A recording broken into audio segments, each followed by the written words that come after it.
Hello A&P students, this is Mr. Becker here to talk about the structures of the male reproductive system, starting with the testis and its ducts.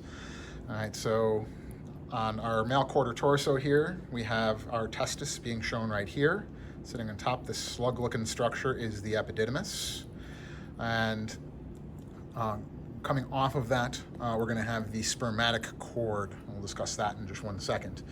All right, so I'm going to use the slightly smaller model here of the testis from our real-life torso.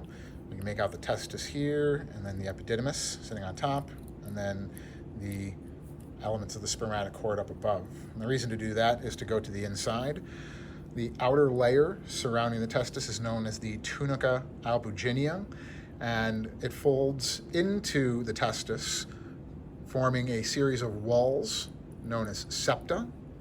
And that divides the testis into lobules.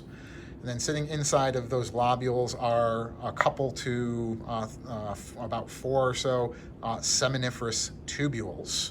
And then those all come together on the back side of the testis, right about here, to form a structure known as the rete testis, which is a series of tubes that lead from the testis into the tubes of the epididymis.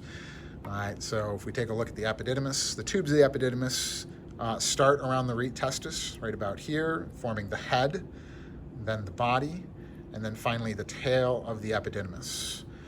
And if we take a look at our tiny little model once again, we can see the tail of the epididymis right here.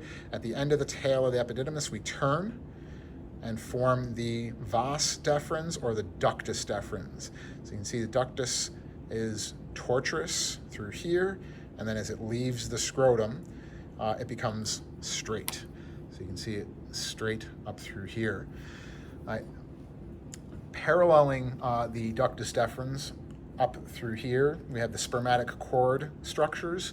We have the testicular artery and the testicular vein. The testicular vein forms an interweaving network that surrounds the artery and the ductus deferens, known as the pampiniform plexus. So that's why you're seeing multiple venous vessels here. Surrounding all of these are the cremaster muscle. Right? The cremaster muscle is going to raise and lower the scrotum to help to keep the temperature of the testis about 1 degree C cooler than body temperature. All right, so the ductus works its way through the inguinal canal up through here, and then around the superolateral sides of the urinary bladder, where it then forms the ampulla of the ductus deferens on the posterior side of the urinary bladder. All right. Next to the ampulla of the ductus deferens, we have the first of the supporting glands of the male reproductive system. This is the seminal vesicle right here.